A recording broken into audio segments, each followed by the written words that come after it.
네, 안녕하세요. SK증권의 이재규입니다. 오늘 우리나라 시장 괜찮았죠? 코스피 같은 경우도 잘 올라와 줬고, 물론 장 후반에 올라왔지만 잘 올라와 줬고, 지금 넥스트레이드에서도 거래 대금이라든지 주가 흐름 자체는 괜찮은 것 같습니다. 그리고 코스닥 같은 경우는 오늘 오랜만에 많이 올라왔는데, 전반적으로 제가 굉장히 괜찮다라고 느껴졌던 것은 코스피가 500 종목이 상승을 했고요. 570 종목 정도가 상승을 했고요.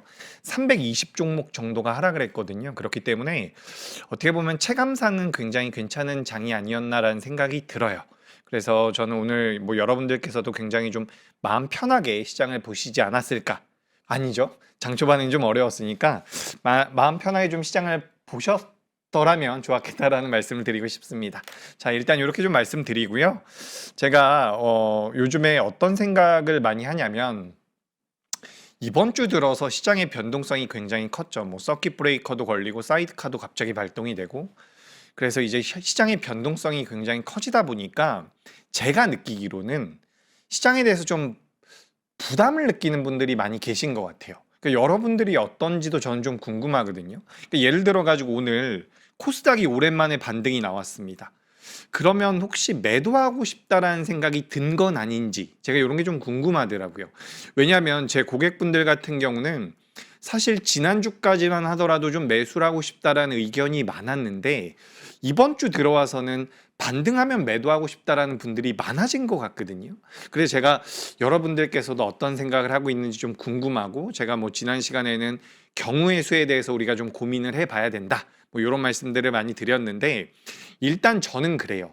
지금 시장에 대해서 불안감을 느끼는 개인 투자자가 많아지면 많아질수록 시장은 더 갈 가능성이 높아 보이거든요. 그렇기 때문에 결론을 먼저 말씀드리면 저는 괜찮을 것 같아요. 여전히 우리나라 시장에 대한 우상향 가능성에 대해서 말씀을 드리고 싶고 추가적으로 제가 그죠? 많이 틀렸죠. 오랫동안 틀려왔지만 코스닥 쪽에 대한 관심도 항상 필요하다라는 말씀을 드려왔는데 코스닥 쪽에 대한 비중을 좀 늘릴 때도 되지 않았나라는 생각이 들어요. 오늘 엔터 쪽도 오랜만에 움직임이 나왔고 알테오젠 같은 경우도 오랜만에 변동성이 나왔고 그리고 제가 이제 진행을 하면서 말씀을 드려볼게요. 아셨죠? 자료화면 보면서 말씀을 이어가 보도록 하겠습니다. 자, 결정적 한 수 오늘 거고요. 일단 새벽에 마감된 미증시는 하락을 했죠. 여러 가지 내용들이 있었습니다. 여러 가지 내용들이 있었고 바이오가 아니라 이제 반도체가 많이 밀렸죠. 그래서 사실 오늘 우리나라 시장에 대한 그런 부담감은 많이 있었을 거예요. 근데 제가 약간 이제 여러분들께서 거슬릴 수 있는 말씀을 한 가지 드려보자면 사실 저는 요즘에 우리나라 시장을 보면 개인 투자자분들의 투심이라든지 투자에 대한 방향성이 너무 빠르게 바뀌는 것 같거든요. 예를 들어 가지고 새벽에 마감된 미증시에서 안 좋은 내용이 좀 나온다라고 하면 우리나라 넥스트레이드는 10중 8구 밀려서 시작을 하더라고요. 거의 100%. 근데 그 낙폭이 너무 과하다라고 느껴질 만큼 시장의 변동성이 많이 부여가 되고 있는데 요렇게 한번 생각을 해볼게요. 자, 지금 화면에 제가 차트를 띄워놨으니까 자, 여기 한번 보도록 하겠습니다. 어제 우리나라 코스피 몇 프로 하락했습니까? 어제 우리나라 코스피 4% 하락이 나왔거든요. 어제? 어제 우리나라 코스닥은 몇 프로 하락이 나왔냐면 1.6% 하락이 나왔습니다. 어제 우리나라가 4% 하락이 나왔어요. 그런데 새벽에 마감된 미증시가 1%, 2% 하락이 나왔습니다. 그렇다면 오늘 아침에 우리나라 시장이 많이 밀리는 게 맞아요? 그죠? 많이 밀릴 수 있죠. 반도체 쪽에 대해서 안 좋은 이야기도 나왔고 지정학적 리스크에 대한 리스크가 다시 한번 부각이 됐기 때문에 투심이 좀 어그러져서 밀릴 수도 있다라고 생각을 해요. 근데 우리가 이런 생각은 해보셔야 된다라는 거죠. 우리나라가 4% 밀리고 3% 밀렸는데 미국이 1% 밀리면 우리나라 시장은 좀 덜 밀릴 수도 있는 거예요. 근데 장 초반에 넥스트레이드 보니까 엄청나게 물량이 나오더라고요. 근데 여기다가 제가 좀 말을 얹어보자면 지정학적 리스크가 장 초반에 많이 부각이 되지 않았습니까? 근데 지정학적 리스크가 시장에서 부각이 되면 가장 먼저 봐야 되는 것은 유가예요. 브렌트유가 얼만큼 올라오는지 WTI가 얼만큼 올라오는지를 봐야 되는데 우리가 지정학적 리스크에 대해서는 피크를 지나왔다라는 것은 알고 있잖아요. 근데 그 지정학적 리스크로 인해서 우리나라 시장이 장 초반에 밀리면 거기다가 투매를 하면 안 된다라는 거예요, 저는. 그러니까 제가 뭐 경우의 수에 대해서 고민을 해봐야 된다라는 말씀을 드렸는데 오늘도 마찬가지예요. 제가 예를 들어서 이거는 여러분들께 뭐 공식처럼 가르쳐 드릴 수 있는 부분이 아니라 예를 들어 가지고 오늘 선물 옵션 동시 만기일이었습니다. 그죠? 그리고 어제는 미국에서 CPI 발표가 나왔어요. 근데 우리가 지난주까지만 해도 어떤 이야기를 많이 했었냐면 이번 주에 CPI가 어떻게 나오는지 봐야 되고 선물 옵션 동시 만기가 어떻게 가야 되는지 변동성이 커질 수 있다라는 이야기를 했었잖아요. 근데 어제 미국에서 CPI 발표가 나왔습니다. 근데 생각보다 괜찮게 나왔어요. 증시에 우호적으로. 금리 인상에 대한 우려를 좀 불식시킬 만한 수치가 나왔거든요. 그렇다라고 하면 우리가 우려했었던 사안은 없는 거잖아요. 그죠? 물론 이게 앞으로 뭐 다음 주라든지 7월 초에 저는 고용 지표가 가장 중요할 것 같은데 일단 우리가 지난주까지 고민했었던 게 CPI 아닙니까? 근데 CPI가 괜찮게 나왔어요. 그럼 시장에 대해서 긍정적인 뷰를 가질 수가 있어야 되는데 장 초반에 갑자기 진영적 리스크가 부각이 되고 뭐 오라클이라든지 시간외에서 급락이 나온다라고 하니까 일단 매도를 하고 보는 거죠. 근데 거기에 대한 고민을 해보실 필요가 있다는 거예요. 우리나라가 5% 밀리고 미국이 1% 밀렸는데 우리나라가 여기서 또 5% 밀리는 게 말이 맞느냐, 말이 되느냐, 여기에 대한 고민이 필요한 거고 오늘 같은 경우도 한번 보세요. 저는 기본적으로 선물 옵션 동시 만기일에는 변동성이 커질 수는 있다라고 생각을 해요. 근데 변동성이 커지겠지만 올라갈 시장이 하락하고 하락할 시장이 올라가진 않는다라고 보거든요. 근데 대체적으로 저는 선물 옵션 동시 만기일에 우리나라 시장이 많이 올라와서 마무리가 되면 전 종가 부근의 주식 비중을 줄입니다. 만약에 선물 옵션 동시 만기일에 종가 부근에서 급락이 나오면 저는 매수를 합니다. 선물 옵션 동시 만기일 같은 경우는 그동안 만들어놨었던 포지션을 정리를 하는 것이기 때문에 포지션 자체가 위로든 아래로든 좀 급격하게 나오는 경우가 있어요. 그럼 반대급부로 움직일 가능성이 높다라는 거죠. 오늘 많이 올라가면 내일은 밀릴 가능성이 있는 거고 오늘 많이 밀리면 내일은 반발 매수가 들어올 가능성이 높은 거거든요. 그죠? 근데 제가 경우의 수를 따져봐야 된다는 게 뭐냐면 오늘 우리나라 시장 반등이 좀 나오지 않았습니까? 반등이 나오는 과정에서 미선물이 너무 좋아. 그럼 평소에는 제가 선물 옵션 동시 만기일에는 시장이 올라왔을 때는 매도를 하면서 주식 비중을 줄이는데 줄이려고 봤더니 미증시가 너무 좋습니다. 그럼 내일 새벽에 마감된 미시장도 잘 마무리가 될 가능성이 있겠죠? 그런 상황에서 우리나라 시장이 그 며칠 동안 낙폭이 많이 나왔다는 것을 감안을 해본다면 오늘은 선물 옵션 동시 만기일이지만 저는 매도를 안 해도 된다라고 판단을 했다라는 거죠. 저의 판단이 맞고 틀리고에 대해서 말씀을 드리는 게 아니라 여러분들께서도 무조건적으로 받아들이고 있는 이런 언론이라든지 이런 뭐 유튜브라든지 뭐 경제 방송을 통해서 듣는 그런 지식들에 대한 고민이 필요하다라는 거예요. 그래서 우리가 생각을 해야 된다라는 거죠. 그래서 봐보세요. CPI가 우리가 그렇게 우려했는데 CPI 잘 나왔는데 왜 시장에 대해서 두려움을 느낍니까? 지정학적 리스크 때문에? 지정학적 리스크는 지난달에 더 무서웠어요. 그렇지 않습니까? 그러니까 이렇게 좀 기준을 잡아가실 필요가 있다라는 말씀을 드리는 거고 그리고 선물 옵션 동시 만기일에 대해서도 제가 간단하게 말씀드려보자면 저는 개인적으로 요즘에는 선물 옵션 동시 만기일보다는 그냥 ETF가 더 영향력이 큰 것 같아요. ETF 쪽으로 자금이 쭉 들어왔다가 빠져나갔다가 이런 부분들. 그리고 우리가 지난주부터 이번 주로 넘어오는 과정에서 또 이야기했었던 게 뭐예요? 스페이스X가 상장을 할 것이기 때문에 자금들이 많이 이탈이 될 것이다. 뭐 엔캐리 트레이드에 대한 이런 뭐 BOJ에서 금리 인상을 할 수도 있다. 뭐 요런 이야기들도 많이 있었잖아요. 근데 뭐 가만 생각을 해보면 이미 우리가 알고 있는 내용이지 않습니까? 그죠? 다음 주에 뭐 미국에서 다음 주가 맞나요? FOMC에서 금리 인상을 할지 동결을 할지 뭐 이런 부분에 대해서도 논의가 계속해서 진행이 되고 있는데 사실 그런 부분들이 이미 시장에 많은 부분이 반영이 돼 있거든요. 그죠? 그런 관점에서 본다면 우리가 지금 본질적인 부분에 계속해서 집중을 할 필요가 있다는 거예요. 제가 항상 반도체는 그래도 괜찮습니다. 이번 주 월요일 날 뭐 우리나라 시장 좀 무섭게 조정을 받고 화요일에도 수요일에도 변동성이 많이 나왔지만 결국엔 지금 SK하이닉스 같은 경우는 20일 이동평균선 상단에 놓여 있거든요. 그러니까 지난주까지는 반도체에 대해서 굉장히 긍정적으로 보셨던 분들도 이번 주에는 반도체가 변동성이 좀 나오니까 매도를 하고 싶다라는 생각이 들 수가 있는데 본질적으로는 바뀐 게 별로 없어요. 근데 조정을 받은 상태에서 되반등이 나오면 오히려 좀 더 강해질 수도 있다라는 말씀을 드리고 싶습니다. 그래서 저는 일단 기본적으로 우리가 엄청난 뭐 전략가들이라든지 애널리스트들이 엄청난 공부를 해서 이 수치를 연구를 하고 분석을 해서 내가 이거를 뭐 1%, 2%의 변동성까지 맞추겠다라는 일념으로 그걸 공부하는 것도 중요하겠지만 실제로 매매하는 데 있어서 여러분들께서도 생각을 많이 해보셔야 돼요. 이게 지금 논리적으로 이렇게 밀리는 게 맞을까? 예를 들어 가지고 삼성 SDS가 지난 3일 동안 4일 동안 40%씩 밀렸거든요. 이게 과연 맞을까? 거기에 대한 생각을 해보실 필요가 있다는 거죠. 근데 이제 지정학적 리스크가 또 부각이 되면서 뭐 대규모 공격을 하겠다 이런 이야기가 나오니까 또 불안하죠. 뭐 선물 옵션 동시 만기라고 하니까 또 불안하죠. 근데 우리가 어떻게 냉정하게 말씀드려보자면 이 내용들을 다 알고 있는 내용이에요. 그러면 본질적인 부분들에 집중을 할 필요가 있는 거고, 그런 관점에서 저는 여전히 반도체가 굉장히 좋다.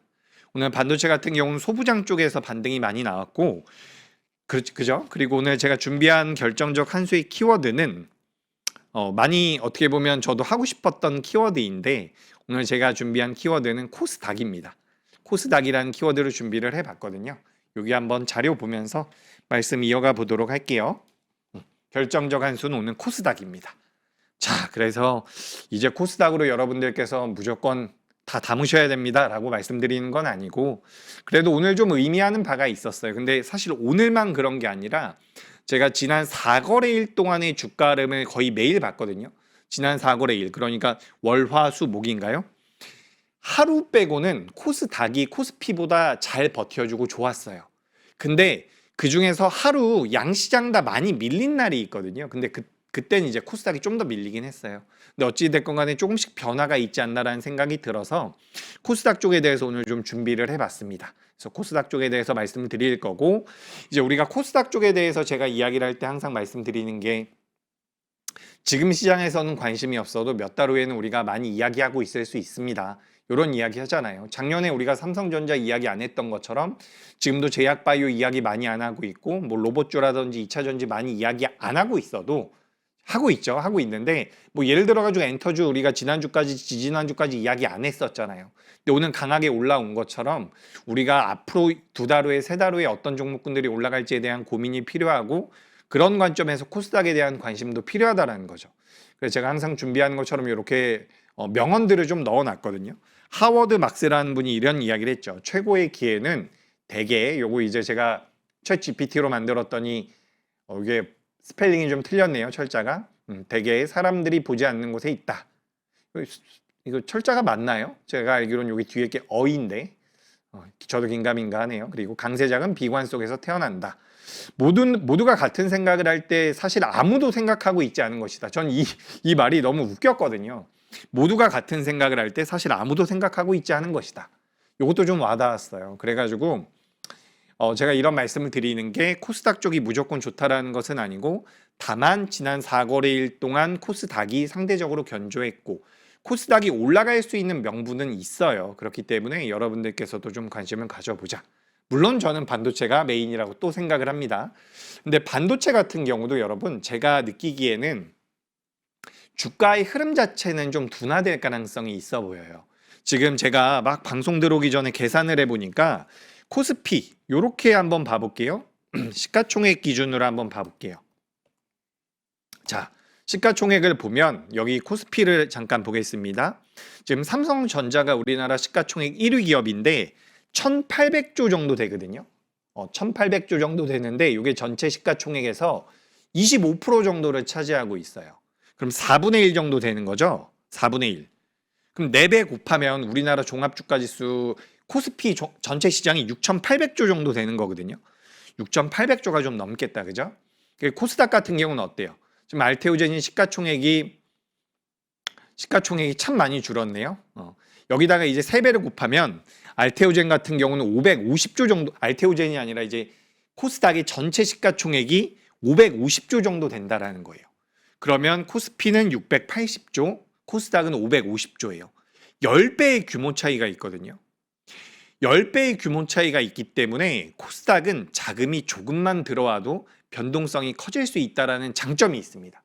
근데 단점이 있어요, 코스닥은.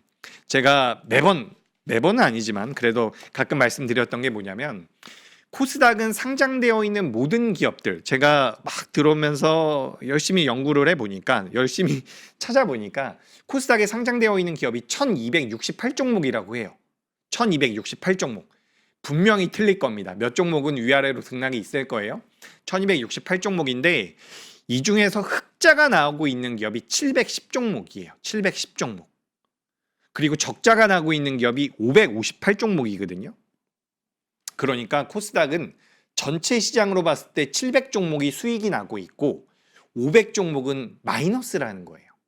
그래서 2025년도 연간 기준으로 따져봤을 때 코스닥에 상장되어 있는 모든 상장사들의 영업이익이 몇 조냐면 11조입니다. 11조. 우리나라 삼성전자가 지금 뭐 분기당 20조, 30조 이야기가 20조, 30조가 아니죠. 훨씬 더 많은 수치가 나오고 있죠. 뭐 30조, 40조 이렇게 나오고 있는 상황인데, 코스닥에 상장되어 있는 모든 기업들의 영업이익을 다 더해야지 10조가 나온다라는 거예요. 그건 무슨 얘기죠? 코스닥은 실적이 따라오지 않는다라는 거예요. 그래서 주식을 많이 안 하셨던 분들이라든지 초보 투자자분들은 실적이 나오는 코스피라든지 반도체라든지 조선이라든지 이쪽을 보시는 게 맞겠죠. 근데 우리가 좀 뒤집어서 한번 생각을 해볼까요? 코스닥이 코스피에 비해서 시가총액이 굉장히 작죠. 적은 금액이 들어왔을 때도 변동성이 많이 커질 수 있어요. 근데 문제는 실적이 안 나와. 그죠? 근데 뒤집어서 생각을 해보면, 그래서 코스닥 시장이 그동안 못 갔을까라고 생각을 하면 그건 또 아니거든요. 지난 10년 동안, 지난 20년 동안 코스닥이 돈을 엄청나게 잘 벌어서 변동성이 커서 올라갔었던 시기는 제가 기억하기론 없습니다. 무슨 이야기냐면, 코스닥은 기본적으로 실적에 대한 메리트를 코스피처럼 가져갈 수는 없어요. 성장성을 보고 가는 거거든요. 근데 이 성장성을 보고 가기 때문에 대응도 필요한 것이고 비중 조절도 필요한 것이고 기업의 재무제표를 볼 수 있는 능력이 필요한 거기 때문에 주식 투자를 처음 하시는 분들은 웬만하면 저는 코스피를 하시는 게 맞다라고 생각을 해요. 근데 뒤집어서 생각을 우리가 해봤잖아요. 그렇다라고 하면 우리가 그럼 코스닥은 하지 말까라고 하면 저는 그건 아닌 것 같다라는 거죠. 우리가 지금 2025년도에 코스닥 기업들의 전체적인 영업이익이 11조인데 굉장히 재밌는 게 매출이 전체적으로 8%가 늘었거든요. 근데 순이익은 또 50% 넘게 늘어났다라고 해요. 영업이익에서 이것 빼고 저것 빼고 해서 순수하게 남은 금액이 전년 대비해서 50%가 늘어났다라고 합니다. 그렇다라고 한다면 코스닥에서 수익이 나고 있는 기업들이 뭐 700개가 있고 손실이 나고 있는 기업이 500개가 있는데 그 700개 기업 중에서 괜찮은 기업들을 고르면 메리트가 생길 수 있다라는 거죠. 그래서 저는 오늘 뭐 결정적 한 수의 키워드로서 코스닥을 준비를 해왔는데, 일단은 오늘 저 굉장히 좀 코스닥이 부담이 되는 위치까지 단기적으로 반등이 나왔어요. 여기 지금 차트를 잠깐 보면서 말씀을 드려볼게요. 일단 저는 기본적으로 종목을 볼 때에는 차트를 많이 안 봅니다. 종목에다가 차트를 대입하려면 적어도 시가총액이 1조는 넘어가야지 저는 보거든요. 근데 종합주가지수에 대해서는 저도 차트를 많이 보는데, 우리가 기본적으로 이렇게 개파락이 나오는 자리라든지 개파락이 나오는 자리, 최근에 개파락이 나왔었던 이런 자리들이 있죠. 좌측에 제가 표시해 놓은 자리인 이런 자리, 여기도 이제 여기는 갭상승이 나왔던 자리고, 여기 이제 개파락이 나왔던 자리가 우측에 있습니다. 여기. 그죠? 제가 네모 크게 표시해 드리는데. 근데 오늘 저 자리를 메우는 상승이 나왔어요. 그래서 기본적으로는 제가 아까 전에도 선물 옵션 동시만기일 때는 주가가 많이 올라오면 매도를 한다라는 말씀을 드렸고, 그리고 이렇게 개파락이 나왔던 자리를 메우면 그 자리도 역시 저는 기본적으로는 매도를 하는데, 미선물이 너무 좋아서 저는 오늘 매도를 안 했습니다. 개인적으로. 근데 이제 어쨌든 그런 식의 융통성을 발휘해 가면서 매매를 해야 된다라고 생각이 되는데, 어쨌든 오늘 기본적으로 코스닥이 요만큼 반등이 나왔다라는 거예요. 근데 그런 과정에서 좀 우리가 의미를 부여할 수가 있는 게, 지난 4거래일 동안 코스피보다 코스닥이 좀 더 견조했다라는 거죠. 근데 여기서 이제 코스닥이 견조했다라고 하니까 2차 전지라든지 제약 바이오를 떠올리는 분도 계실 것 같아요. 근데 일단 기본적으로는 코스닥에서도 소부장이 굉장히 좋았습니다. 반도체 소부장이죠. 그래서 반도체가 일단 메인 섹터인 것은 여전히 유효하고, 그 다음에 코스닥 쪽에 대한 관심이 필요하다. 오늘 오랜만에 알테오젠이라는 기업이 주가가 좀 올라왔거든요. 알테오젠이 올라왔는데 제 생각에는 여기서 이제 V자 반등으로 우리나라 시장이 올라간다라고 단언하기는 어렵지만, 제가 예전에 이제 코스닥 반등 처음 나왔을 때도 그런 말씀 드렸던 것 같아요. 거래 대금이 좀 붙어주면 우리가 좀 관심을 가져볼 만하지 않겠습니까? 근데 오늘 이제 코스닥의 종합주가지수 기준으로 봤을 땐 거래 대금이 많이 안 붙었어요. 한 102%? 102% 정도. 잠시만 제가 한번 봐볼게요. 코스피는 어제 대비해서, 전 거래일 대비해서 102%, 코스닥도 102% 나왔네요. 그렇다라고 한다면 코스닥이 많이 올라왔다라고 보긴 어려운 거죠. 근데 좀 특징적인 것은 오늘 알테오젠 같은 경우는 지난 거래일 대비해서 300% 정도의 거래 대금이 붙었습니다. 그리고 오늘 대형 섹터에서는 반도체 소부장 쪽이랑 로봇 쪽도 오랜만에 좀 올라왔거든요. 그래서 이제 우리가 코스닥 쪽에서 그동안 낙폭이 과해있던 기업 쪽으로 자금이 넘어올 수가 있다. 근데 여기는 조금만 넘어와도 변동성이 나올 수가 있기 때문에 관심을 가져보셔야 된다라는 말씀을 드리고 싶습니다. 그리고 제가 항상 우리 방송에서 그런 말씀 드렸잖아요. 여러분, 제가 제약바이오에 대한 비중을 좀 늘리는 날이 오면 우리 방송에서 좀 말씀을 드리겠습니다 라고 했는데, 제가 오늘 전반적으로 이렇게 좀 준비를 해왔거든요. 요거 제가 좀 빠르게 넘겨볼게요. 좀 어지럽지만 빨리 넘겼습니다. 요게 오늘이거든요. 6월 11일. 6월 10일 오늘 포트인데, 제가 지난 월요일과 바뀐 점이 뭐가 있냐면, 반도체는 30% 그대로 보유를 하고 있고요. 뭐 2차 전지와 제약 바이오라고 제가 이렇게 좀 20%를 배분을 해 놨었는데, 요거를 이제 코스닥으로 그냥 좀 합쳐 놨어요. 제약 바이오가 많이 들어가 있다라고 보시면 좋을 것 같고, 조선주 15%. 제가 그러니까 코스피에서는 반도체가 가장 좋고, 근데 이제 우리가 기대 수익률이라고 하죠. 반도체가 10% 올라갈 때 20% 올라갈 수 있는 섹터가 뭐가 있을까라고 한다면 전 조선 쪽도 메리트가 있다라고 보여지거든요. 그래서 제가 5월 말에서 6월 달 들어오면서 제가 6월 달엔 그래도 조선주 좀 좋게 보고 있습니다라고 말씀드렸던 것 같은데, 조선주도 긍정적으로 보고 있고, 오늘 로봇 쪽 같은 경우도 현대모백스라든지 한라캐스트 같은 기업들, 뭐 코스닥 150에 관련돼서 뭐 편입이 되느니 편출이 되느니 이런 이벤트들이 많이 있었는데, 뭐 거기에 대해서 편입이 됐다라는 이야기는 아니고 전반적으로 수급에 대한 변화가 한번 있었다라고 보여져요. 장후반부에 로보티즈라든지 기존의 시장을 이끌어왔었던 로봇주들도 많이 반등이 나왔거든요. 로봇주 같은 경우는 저는 굉장히 긍정적으로 보고 있습니다. 그래서 현금은 20% 정도 남겨둔 상태에서 주도 섹터는 반도체 여전히 유효하게 가져가고 있지만, 코스피 65%, 코스닥 35% 정도를 가지고 가고 있다는 말씀을 드리고 싶어요. 근데 여기서 여러분들께서 생각을 좀 해보셔야 돼요. 그게 뭐냐면, 아까 전에 우리 계산해 봤잖아요. 코스피는 6,800조 정도의 시장이고 코스닥은 550조 정도의 시장이에요. 그래서 양시장을 합치면 7,300조, 7,400조 정도가 되지 않습니까? 그중에서 6,800조가 코스피라고 한다면 내 포트에서 8, 90%는 코스피여야 되는 게 맞는 거예요.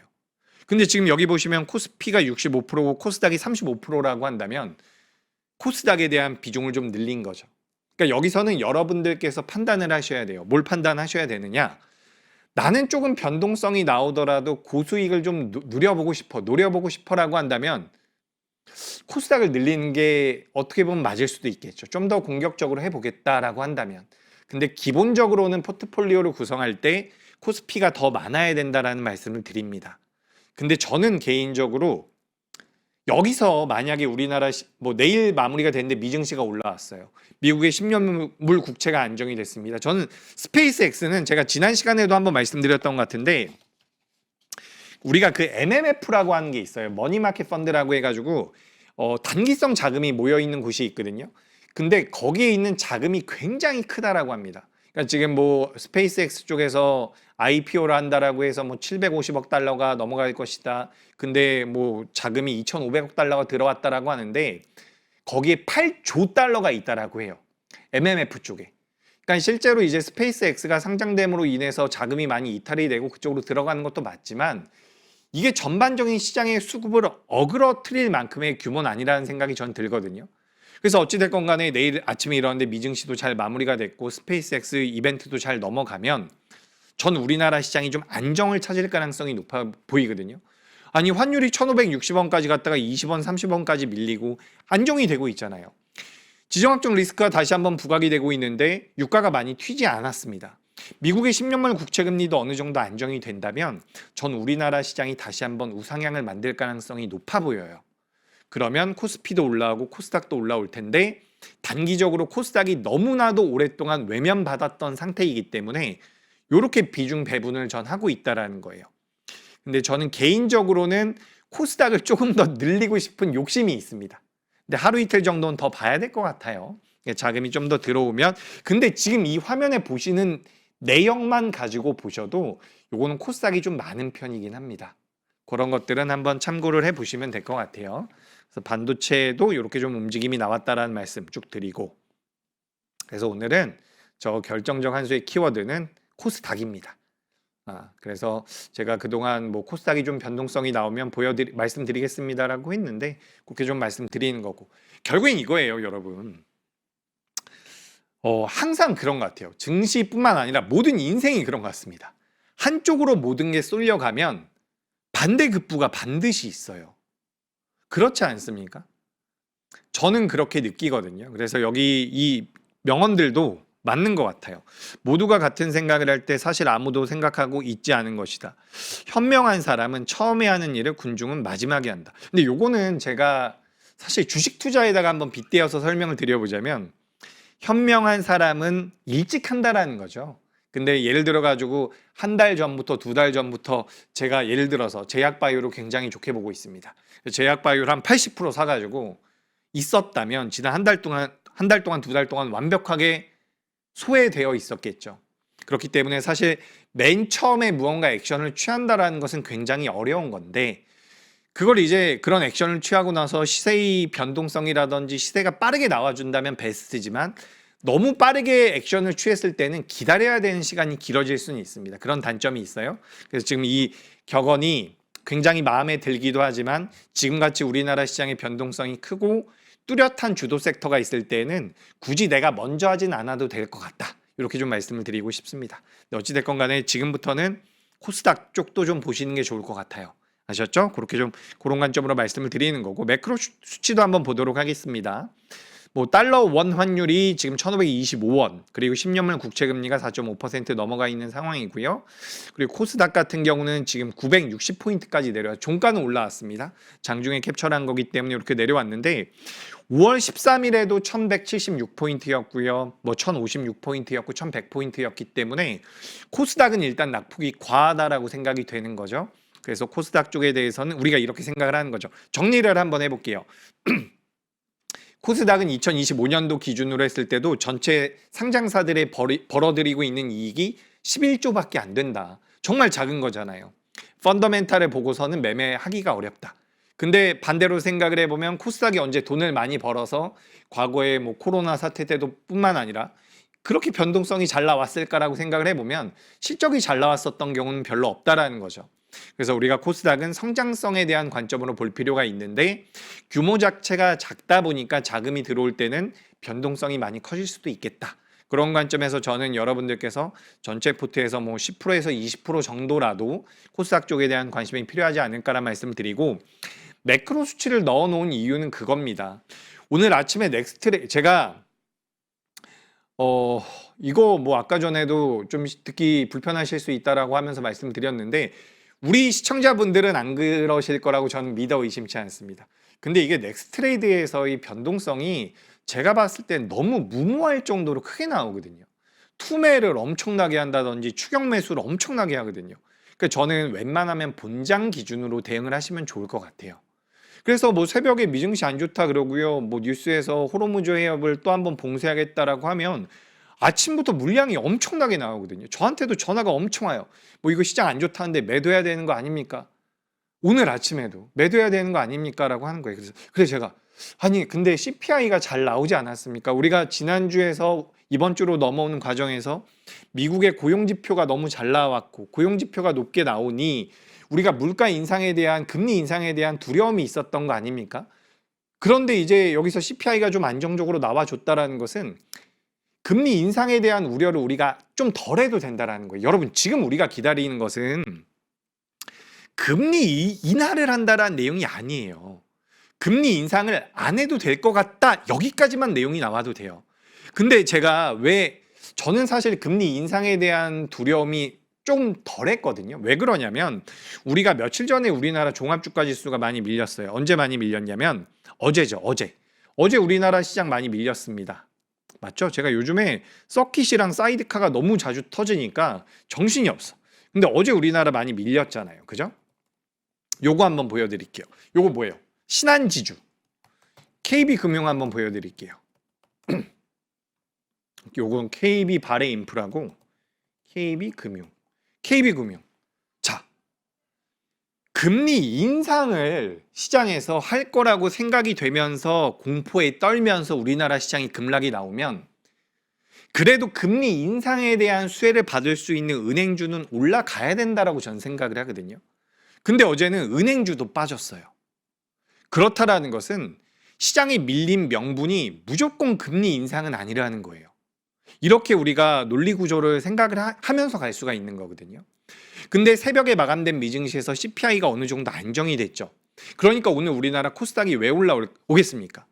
기본적으로 금리 인상에 대해서 무조건 금리 인상을 할 거야라는 스탠스가 아니라면 금리 인상을 어쨌든 매파적 동결보다 완화적 동결로 갈 가능성도 있고 금리 인상이 아니라고 한다면 그동안 금리 인상에 대한 피해를 받았었던 코스닥 같이 성장주들이 많이 포진되어 있는 쪽이 좋은 주가름이 나올 수 있다는 거죠. 그렇기 때문에 저는 우리가 지금부터 계속해서 경제 지표를 봐야 된다라고 생각을 해요. 여러분, 지정학적 리스크는 보지 마세요. 너무 안타까운 일이지만 지정학적 리스크는 이미 우리 시장에선 잊은 지가 오래입니다. 시장이 밀리고 있고 조정을 받는 상태에서 지정학적 리스크가 들리면 너무 무섭지만 그거 시장에선 지금 거의 반영이 안 되고 있어요. 오히려 일본의 BOJ라든지 FOMC 회의에서 무슨 말을 하는지 우리나라 금통위에서 어떤 내용이 나오는지 오히려 이런 게 더 중요한 거거든요. 그렇기 때문에 지금 중심을 잘 잡으시고 그런 관점에서 시장은 우상향을 좀 더 이어갈 가능성이 높다. 작년부터 제 방송을 들으신 분들 같은 경우는 아마 알고 계실 거예요. 저는 시장에 대해서 굉장히 긍정론자는 아니었습니다. 근데 이제 우리나라 시장이 어느 정도 올라오고 삼성전자, SK하이닉스가 실적을 내놓는 그런 과정에서부터 제가 시장이 꺾일 겁니다라는 말씀을 드린 적이 거의 없어요. 계속해서 주식을 보유하실 필요가 있습니다. 여기서 주식을 좀 줄였다가 챙겼다가 조정을 받으면 그때 다시 한번 매수를 하는 게 좋을 것 같습니다. 근데 제가 기본적으로 시장이 밀리지 않을 거라고 생각하는 가장 큰 명분은 코스피 시장에서의 수익성이에요. 제가 이거를 파일에 좀 넣어서 오고 싶었는데 사실 저희 회사에서 이제 좋은 자료들이 몇 개 막 공유가 되거든요. 근데 그거를 제가 파일을 외부로 유출을 못 시켜요. 그래서 좀 빠르게 프린트만 해서 왔는데 뭐 찾아보면 있을 겁니다. 뭘 프린트해서 왔냐면 우리나라 12개월 포워드 PR 기준으로 봤을 때 지금 6.9배거든요. 6.9배. 대만이 21배. 인도가 19배입니다. 말레이시아가 14배고요. 태국이 18배. 싱가포르가 15배입니다. 우리나라 6.9배예요. PBR 기준으로 보면 지금 현재 시점에서 PBR이 우리나라가 2.8배. 대만이 5.7배. PBR로 봤을 땐 우리가 엄청나게 저렴하다라고 보긴 어려운데 포워드 PER로 봤을 때는 엄청나게 저렴한 거예요. 지금 한 자리대로 들어와 있는 국가가 인니가 8.3배거든요. 그러니까 지금 우리나라 시장이 글로벌 시장에서도 여전히 가격적인 메리트가 있는 거예요. 그건 반도체 덕분이겠죠. 그런 관점에서 본다면 전 여전히 우리나라 시장은 우상향을 이어갈 가능성이 높다. 근데 요즘에 뭐 그런 이야기들도 많이 나와요. 자금 시장이 좀 경색될 수가 있다. 지금 뭐 전단체라고 해서 사채 자금이 융통이 좀 경직될 수 있다라는 분석들도 나오고 있긴 하거든요. 하지만 제가 느끼기에는 시장에 들어와 있는 개인 투자자분들의 유동성을 통해서 글로벌 증시 전체가 어느 정도 안정이 되면 전 우상향이 나올 가능성이 높아 보여요. 그래서 여전히 대형주 위주로 포트를 좀 짜시되 오늘은 그래도 코스닥이 올라온 게 좀 의미가 있는 것 같거든요. 그래서 만약에 내일부터 코스닥이 어느 정도 밀림이 나올 때는 내 포트에서 10%라도 20%라도 한 번 정도는 배분을 해보시는 게 어떨까. 그거 되게 어려우면요. ETF 매수하시면 돼요. ETF. 저는 요즘에 예를 들어가지고 삼성전자를 매도를 하면 코덱스 200을 매수를 한다든지 지수 ETF로 조금씩 공략을 하고 있거든요. 그래서 좀 어떻게 보면 종합주가 지수가 급락이 나오면 반등이 나올 때는 지수를 보는 게 가장 나을 수도 있잖아요. 그 종합주가 지수가 많이 밀린 상태에서는 ETF를 공략해 보시는 것도 괜찮다라는 말씀을 한번 드려볼게요. 그런 말씀 드리고, 오늘 제가 코스닥에 대해서 말씀드리고 뭐 전반적인 말씀 많이 드렸는데 자료 쭉쭉쭉 보면서 빠르게 진행해 보도록 하겠습니다. 자, 일단 요거 보도록 하죠. 아까 전에 제가 잠깐 말씀드렸죠. 2,500억 달러를 넘겼다. 뭐 750억 달러 이야기가 나오던데 제가 아까 전에 말씀드렸죠. 미국의 지금 MMF의 자금이 엄청나게 많이 들어와 있어요. 지금 뭐 8조 달러가 들어와 있다라고 하거든요. 그러니까 8조 달러 맞아요. 8조 달러 맞을 겁니다. 그렇기 때문에 지금 이거는 일시적으로는 영향을 줄 수가 있겠죠. 예전에 우리나라 LG 에너지 솔루션 상장될 때도 그런 흐름들이 나왔었거든요. 그래서 제가 이걸 완전히 무시해도 됩니다라고 말씀드리는 건 아니고, 기본적으로 이것 때문에 올라갈 시장이 빠지진 않는다라는 거예요. 시장의 방향을 바꾸는 만한 일은 아니라는 말씀 드리고요. 이런 내용도 요즘에 많이 나오죠. 뭐 빅테크 기업들뿐만 아니라 소프트웨어 기업들 같은 경우도 자금을 유치하겠다. 그러니까 이런 내용들 때문에 여러분 미국에서 금리 인상을 한다라는 게 불편한 거예요. 미국에서 금리 인상을 하면 이들이 자금 조달을 못하게 되면 중간에 이제 뭐 사모펀드라든지 그때 환매 리스크도 많이 있었잖아요. 그런 부분들이 부각될 가능성이 높기 때문에 캐펙스 투자가 늘어나지 않으면 우리나라 반도체 기업들 같은 경우도 수익성이 악화될 수가 있기 때문에. 근데 다르게 생각을 해보면 이들도 투자를 해야 된다라는 상황, 해야 되는 상황이라는 거예요. 그래서 캐펙스 투자는 계속해서 이어질 가능성이 높다라는 말씀 드립니다. 제가 오늘도 말이 굉장히 빠르네요. 그죠? 매수 사이드카 발동됐다라는 부분, 그리고 요 내용 넣어놨는데 오늘 소캠 관련주라든지 기판 반도체 코스닥이 많이 움직였다라는 부분. 소캠 기업들 굉장히 좋은 주가름 나오고 있죠. 메모리 수요 충족률이 50%밖에 안 된다라고 해요. 올해 2분기 때. 그러니까 반도체 쪽에 대한 수요. 그 패키징 기판 리드 타임이라고 하는데 이건 원래부터 나와 있었던 내용이죠. 우리가 몇 주 전에도 이런 이야기들을 했던 것 같아요. 리드 타임이 원래 6주였는데 24주로 늘어났다라는 부분들, 이런 것 좀 체크를 해보시면 될 것 같고, 캐펙스 추정치가 계속해서 올라가고 있다라는 부분들. 그러니까 반도체는 여러분 굉장히 좋아요. 그러니까 제가 항상 그러잖아요. 저는 시장 밀리면 일단 쫄고 보는데, 매도하고 보는데 이번만큼은 좀 다르다. 그것은 반도체의 실적이 워낙에 좋기 때문입니다. 그래서 반도체 아직까지는 부러지지 않을 것 같다라는 말씀 드리면서 쭉쭉쭉 넘어가 볼게요. 그래서 인사이트로 가서 정리해 보도록 하겠습니다. 자, 결정적 한 수 정리. 그죠? 주도 섹터는 여전히 반도체입니다. 근데 저는 오늘 뭐 이렇게 말씀드려도 될지 모르겠는데, 반도체냐 전력기기냐라고 한다면 저는 반도체예요. 전력기기에 대한 이야기도 많이 나오고 있는데 저는 오히려 그냥 반도체 보시는 게 나을 것 같아요. 개인적인 소견이니까 참고를 하시면 될 것 같고, 제가 왜 이렇게 말씀드리느냐, 전력기기 제가 예전에도 이렇게 똑같이 말씀드렸던 것 같아요. 전력기기는 업종 PBR 기준으로 11배 수준까지 올라와 있었다라고 해요. 제가 뭐 지난달에 방송을 했겠죠. 11배. 조선주들은 4배. 방산주들은 5배라고 하거든요. 그러니까 밸류적인 측면에서 봤을 땐 조선과 방산이 좀 더 그래도 좀 더 낫지 않나 라고 생각을 하는 겁니다.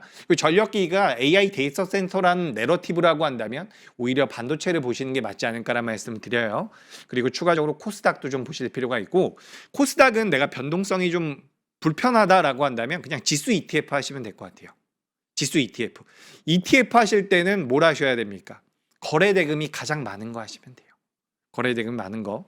낙폭 과대에 따른 반발 매수가 기대가 된다라는 부분들. 현금 비중을 20%에서 30% 정도 체크하실 필요가 있다라는 부분. 그리고 오늘 결정적 한 수는 코스닥인데, 코스닥의 변동성 확대 가능성 증가. 근데 여러분, 제가 오늘 하루 종일 코스닥 이야기하고 있잖아요. 그럼 또 이제 이렇게 오해를 하시더라고요. 이재규 차장이 코스닥 좋다고 하니까 코스닥을 한 80% 매수해 봐야지. 이거 아니라는 거예요. 제가 그래서 맨날 그 포트폴리오 보여드리지 않습니까? 코스닥도 좀 좋아질 수 있다. 내가 그동안 코스닥을 보유하셨던 분들 같은 경우는 좀 위로의 말이 됐으면 좋겠고, 그동안 코스닥에 대해서 아예 덮어두고 있으셨던 분들은 조금이라도 매수를 한번 해보실 필요가 있지 않을까, 이렇게 좀 말씀드려봅니다. 거래대금이 더 늘어나야 된다라는 말씀은 계속해서 드려왔었던 부분이고, 그리고 이거 3번도 중요하죠. 코스피는 실적 명분의 상승이기 때문에 보유는 하셔야 돼요. 코스피는 실적, 코스닥은 성장성. 근데 코스피도 성장성이 좋기는 합니다. 그렇게 좀 보시면 될 것 같고, 마지막으로 요거 보여드릴게요. 저는 이제 코스피를 비중을 한 65%, 개인적으로 한 60%까지 내려보고 싶은데 잘 안 되더라고요. 65대 35로 나눠서 보유하고 있다는 말씀드리고, 요거 제가 5월 달부터 많이 보여드리고 있는 자료죠. 7월 달에 2020년 이후에는 7월 달에 우리나라 시장이 굉장히 좋았대요. 근데 그렇다라고 해서 6월 달이 안 좋은 것도 아니거든요. 6월 달과 7월 달 저는 괜찮다 생각을 하고 있기 때문에 우리가 지금 일단 CPI가 잘 나온 게 저는 굉장히 크다라고 생각을 하고 있어요. 그래서 여기서부터 다시 한번 차근차근 계좌를 복구하거나 계좌를 우상향할 수 있었으면 좋겠다라는 말씀 드리면서 오늘은 마무리하도록 하겠습니다. 오늘도 열심히 들어주셔서 감사하고요. 저는 다음 주에 찾아뵙도록 하겠습니다. 성공 투자하시고요. 감사합니다.